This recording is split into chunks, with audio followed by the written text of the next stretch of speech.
माला डालिए।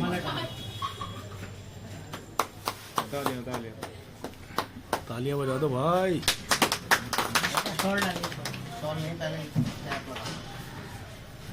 कोई बात नहीं, पहना दीजिए, हो जाएगी सीधी।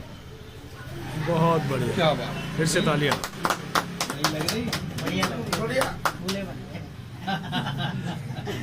ये लो जी, ये आ गई शेरवानी।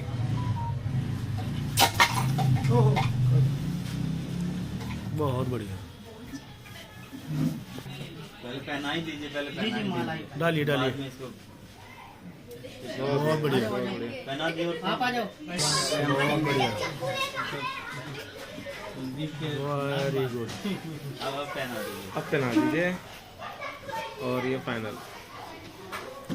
आइए इधर आइए ना। आइए फोटो वोटो करा लेते हैं अभी फाइनल। फोटो कर लेते हैं। खान साहब, पहले तो आपको जन्मदिन की ढेर सारी बधाइयाँ। शुक्रिया। और आप दिल्ली पधारे, उसके लिए भी बहुत सारी शुभकामनाएं। दिल्ली आने का आपका जो मुख्य उद्देश्य रहा वो क्या था?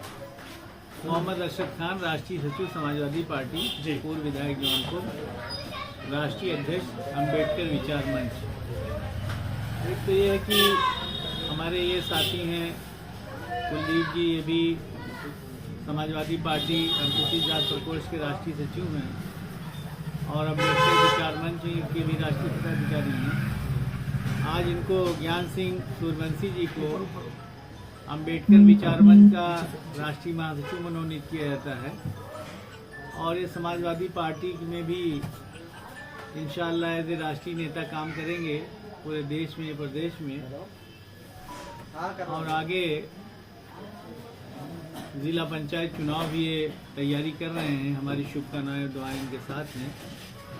हकीकत यह है कि मैं अम्बेडकर विचार मंच के एजेंडे को आपको बताना चाहूँगा। समाजवादी पार्टी बाबा साहब अम्बेडकर, डॉक्टर राम मनोहर लोहिया, APJ अब्दुल कलाम, मानवर कांशीराम के विचारों को लेकर आगे बढ़ रही है।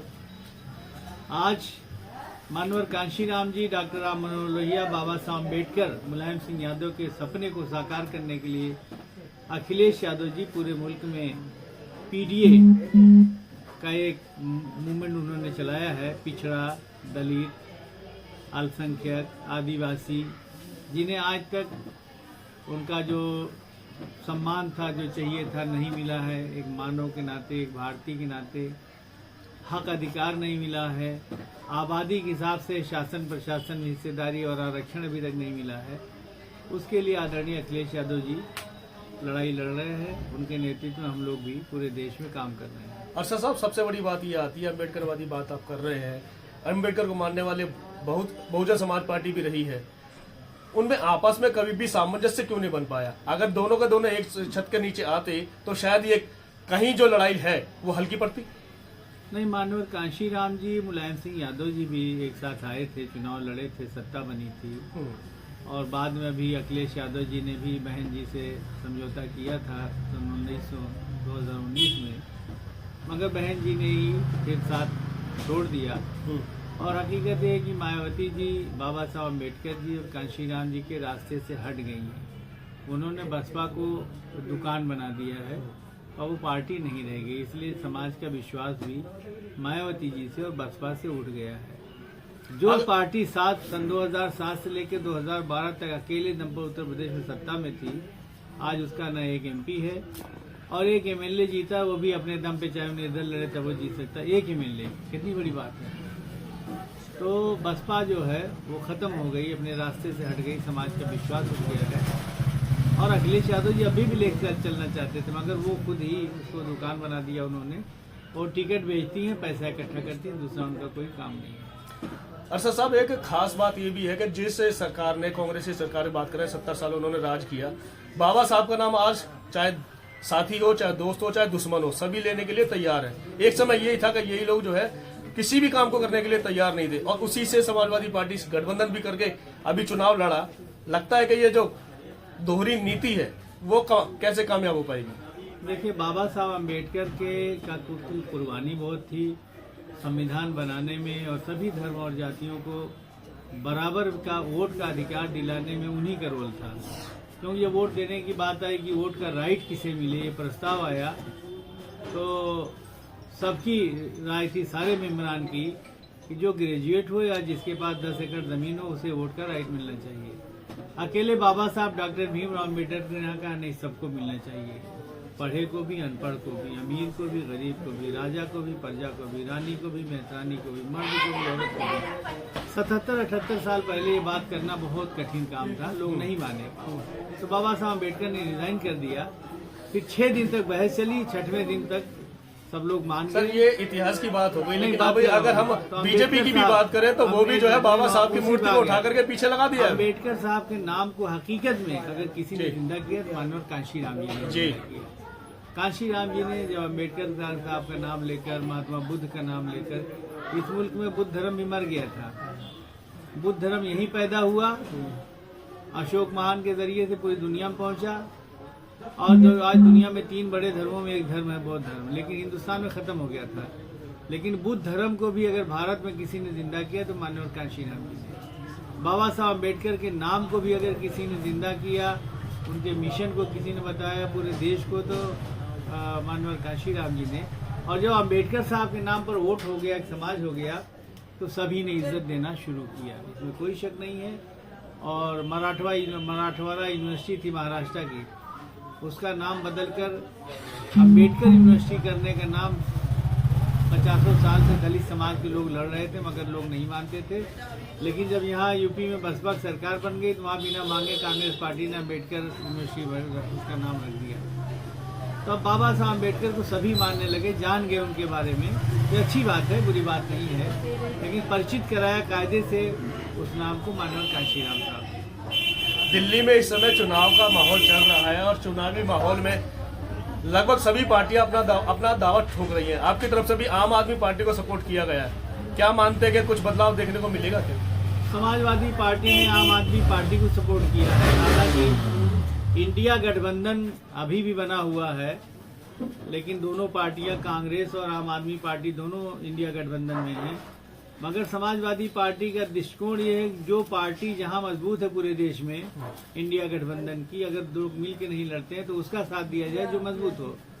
आम आदमी पार्टी ने यहाँ 2 मरतबा अपने दम पे सरकार बनाया, और अभी भी जो काम आम आदमी पार्टी ने किया है, और भी पार्टियों की सरकारें हैं जो लोग आम आदमी पार्टी के खिलाफ लड़ रही हैं। लेकिन अब केजरीवाल जी ने जो किया है, 200 यूनिट बिजली फ्री, पानी का, बिजली का, इलाज का, शिक्षा का, महिलाओं के लिए जो सुविधाएं दिया है, अगर एक मॉडल पेश कर दे भारतीय जनता पार्टी और अन्य पार्टियां कि हमने कहीं किया है, तो शायद ये जनता मान ले। अब तो बहुत सारे वादे लेके आए हैं, लेकिन मुझे लगता है दिल्ली की जनता आज भी आम आदमी पार्टी को वोट देगी, उनकी सरकार बनेगी। लोकसभा में आपका कांग्रेस से भी गठबंधन था, लेकिन यहाँ दोनों अलग अलग लड़ रहे हैं, ऐसा क्यों? कह दिया ना कि इंडिया गठबंधन आज भी मौजूद है, उसमें आम आदमी पार्टी अगर गठबंधन मौजूद होता तो अलग अलग लड़ते नहीं ना? होता है, निकाह नहीं है, इश्क है।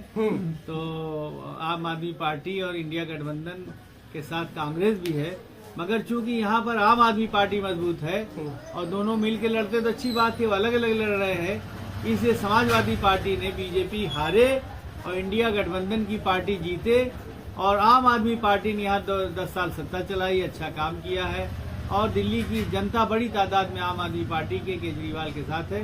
इसलिए समाजवादी पार्टी ने आम आदमी पार्टी को सपोर्ट किया। अभी एक वीडियो बड़ा जबरदस्त वायरल हुआ है, केजरीवाल साहब जा रहे हैं, प्रदर्शन कर रहे हैं, और उसमें एक महिला ने साफ साफ कह दिया कि आपने अभी तक क्या विकास किया, उस पर अभी तक कोई टिप्पणी नहीं आई है। तमाम विकास किया है केजरीवाल जी ने, भाई महिलाओं के लिए काम किया, बिजली फ्री दिया। उतनी बिजली फ्री पूरे देश में किसी भी सरकार ने नहीं किया, चाहे भाजपा की हो, कांग्रेस या किसी की भी हो। पानी जिस तरह से उन्होंने पानी की सुविधा दिया, महिलाओं के लिए बस फ्री किया, पूरे देश में तमाम सरकारें हैं। भारतीय जनता पार्टी कई स्टेट में, किसी स्टेट में फ्री नहीं किया। तो केजरीवाल जी का काम वो जनता के फायदे का है, विकास का, वो दिखाई दे रहा है। अब जिन्हें ना दिखाई दे रहा हो भाई, जो दिल्ली की जनता को दिखाई दे रहा है, दिल्ली की जनता केजरीवाल जी के साथ है, आम आदमी पार्टी के साथ है। दिल्ली में 2500 रुपए का जो इन्होंने आम आदमी पार्टी ने किया है, और 2100 रुपए का, 2500 का कांग्रेस ने किया है, ऐसे बीजेपी कह रही है। ये सरासर लगता नहीं कि आम आदमी का वोट खरीदा जा रहा है। नहीं, पब्लिक तो यही पूछेगी ना जहां कांग्रेस की सरकार है, हिमाचल प्रदेश और कई राज्यों में, कर्नाटक में, बीजेपी की कई स्टेट में सरकार हैं, जहां उन्होंने 2500 महिलाओं को दिया, वो स्टेट का नाम बता दें। आरोप तो ये भी लग रहा है कि पंजाब में भी जो है केजरीवाल साहब ने 1000 रुपए देने की बात कही थी, लेकिन अभी तक मिले नहीं 3 साल में। नहीं, वहाँ दे रहे हैं जितना दिए हैं। मेरा मतलब नहीं समझे, मेरा कहने का मतलब ये है, आम आदमी के वोट की कीमत 2500 रुपए रखी है इन्होंने। नहीं, हम कीमत उसे नहीं कहेंगे। केजरीवाल जी ने 2100 रुपया सहायता दिया है महिलाओं को, कांग्रेस ने सम्मान 2500 राशि रुपए दिया रखी है, लेकिन कांग्रेस दूसरे राज्यों में नहीं दे रही, यहाँ कह रही है, इसे जनता विश्वास नहीं करेगी। भारतीय जनता पार्टी भी दूसरे राज्यों में नहीं दे रही है, बगल में यूपी से ले कहीं, इसे जनता उन पर विश्वास नहीं करेगी। लेकिन केजरीवाल ने चूंकि जो कहा वो किया, इसे जनता उन पर विश्वास करेगी। सर ईमानदारी से एक बात बताना, हमारी राजनीति किस तरफ जा रही है? देखिए, देश की राजनीति तो लोग समाज को बांटने की तरफ ले जा रहे हैं, धर्म और जात के नाम पर नफरत पैदा करने का काम कर रहे हैं। खास तौर से जो लोग केंद्र में सत्ता में, उनका काम यही है। हम समाजवादी पार्टी चाहती है कि मोहब्बत और भाईचारा पैदा हो, मजहब के नाम पर नफरतें जो खत्म हो, और सभी धर्म और जातियों को मिला के चलना चाहती है समाजवादी पार्टी। मुलायम सिंह यादव ने भी ये किया, अखिलेश यादव भी ये कर रहे हैं। और दलितों को, पिछड़ों को आरक्षण मिले। 52% शासन प्रशासन में, हाई कोर्ट, सुप्रीम कोर्ट में, हर जगह बैकवर्ड को हिस्सेदारी मिले। वहाँ backward, high court, supreme court में 2% भी पिछड़ी जात के जज नहीं है। आबादी 52% है। समाजवादी पार्टी लड़ रही, उनको 52% आरक्षण दिया जाए, हाई कोर्ट, सुप्रीम कोर्ट में भी। इसी तरह दलित और आदिवासी समाज की आबादी 30% से ज्यादा है, लेकिन देश के सभी हाई कोर्टों में और दिल्ली के सुप्रीम कोर्ट में 2% भी दलित और आदिवासी समाज के, बाबा साहब अम्बेडकर के समाज के 2% भी जज नहीं है। इसे समाजवादी पार्टी लड़ रही है कि देश के सभी हाई कोर्टों में, न्यायपालिका में और सुप्रीम कोर्ट में 30% दलित और आदिवासी समाज के जज बनाए जाए, उनको आरक्षण दिया जाए। सर ये खोदने की राजनीति कितनी सही और कितनी गलत है? वो तो टोटल गलत है, लेकिन इसमें क्या है कि पहले एक कानून बना दिया था नरसिम्हा राव जी ने, पूजा वर्षिप एक्ट 1991 में। उसमें लिखा था कि बाबरी मस्जिद यानी अयोध्या के मुकदमे को छोड़कर पूरे देश में जितनी भी मस्जिद, मंदिर, गुरुद्वारा, बौद्ध मठ जो भी हैं, किसी भी धर्म के धार्मिक स्थल हैं, सन 15 अगस्त 1947 में जो जिस स्थिति में रहेगा वही स्थिति बनी रहेगी। उनका मालिकाना हक नहीं बदलेगा, उन पे कोई मुकदमा नहीं चलेगा और उनके मालिक नहीं बदलेंगे। लेकिन इसका बेड़ा गर्क किया चंद्रचूड़ ने, जो चीफ जस्टिस ऑफ इंडिया थे। जब काशी में कुछ लोगों ने जाके मुकदमा किया ज्ञानवापी पे, तो मुस्लिम पक्ष गया सुप्रीम कोर्ट, ये रूलिंग है, मुकदमा नहीं चल सकता। तो उन्होंने कहा कि नहीं, मालिकाना हक तो नहीं बदला जा सकता, मुकदमा नहीं चलेगा, लेकिन क्या था ये पता लगाया जा सकता। वहाँ खुदाई शुरू हो गई और इस तरह से बहुत सारे मस्जिदों में मुकदमे करके खुदाई काम शुरू किया गया था। हकीकत ये हमारा भारत है। सन 1990-91 में अमेरिका ने सद्दाम हुसैन पे, इराक पे इल्जाम लगाया था कि सद्दाम हुसैन ने रासायनिक हथियार बना लिए हैं। उसी झूठ की बुनियाद पे अमेरिका ने हमला किया, सद्दाम की हुकूमत खत्म हो गई, सद्दाम भी खत्म हो गए, लेकिन आज तक रासायनिक हथियार नहीं मिला। लेकिन भारत होता तो हमारी पुलिस खुद ले जाकर रख देती, अब तक रासायनिक हथियार मिल गया होता। जैसे संभल में पुलिस ने खुद पथराव किया, गोली चलाया, 5 नौजवान बच्चों को मार दिया, और 3 दिन बाद कह रहे पाकिस्तान से कारतूस मिला, वहाँ आया था। तो अमित शाह जी इस्तीफा दें कि पाकिस्तान के कारतूस अगर वहाँ है तो उसके जिम्मेदार हमारे देश के गृह मंत्री हैं और हमारे उत्तर प्रदेश के मुख्यमंत्री हैं। आखिर कहाँ पहुँचा? हमारे देश के सभी थानों में असली नकली गांजा रखा हुआ है, सभी थानों में कट्टा रखा हुआ है फर्जी चालान करने के लिए। देश में होता है, अदालतें भी जानती है, नेता भी जानते हैं, सभी देश जानता है। तो ये गलत है। सर किसी पे आरोप लगा हुआ तो चलो समझ में आता है, लेकिन भारत के जो नबी है अजमेर वाले ख्वाजा, उन पे भी आरोप लगा दिया लोगों ने।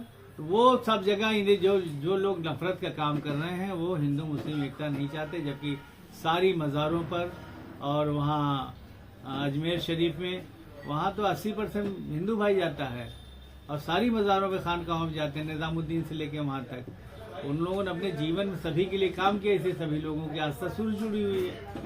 लेकिन जो नफरत के सौदागर हैं उन्हें किसी से मतलब नहीं, न उन्हें देश से मतलब, न समाज से मतलब, वोट बैंक की राजनीति कर रहे हैं। खान साहब, एक आखिरी सवाल ये है कि सभी लोग गठबंधन बना करके लड़ने की बात कर रहे हैं, सत्ता प्राप्ति की बात कर रहे हैं, चाहे वो बहुजन हो, चाहे वो कोई SC ST OBC माइनॉरिटी कोई भी हो, एक छत के नीचे क्यों नहीं आना चाहते, एक पार्टी के झंडे के नीचे क्यों नहीं आना चाहते?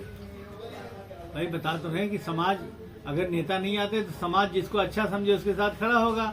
आज कम से कम उत्तर प्रदेश का समाज जो PDA है, पिछड़ा है, दलित है, अल्पसंख्यक है, जिसके वोट के हकदार बहुत सारे लोग हैं, वो अखिलेश यादव के साथ खड़ा है, अखिलेश यादव जी के साथ। दिल्ली में चुनावी माहौल चल रहा है, यहाँ की जनता को संदेश क्या है आपका? हम दिल्ली की जनता को संदेश देंगे कि केजरीवाल जी ने 10 साल बहुत अच्छी हुकूमत चलाया है और समाजवादी पार्टी ने भी समर्थन किया है।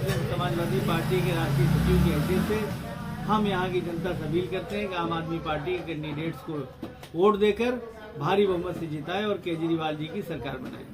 धन्यवाद चैनल के साथ बात करने के लिए।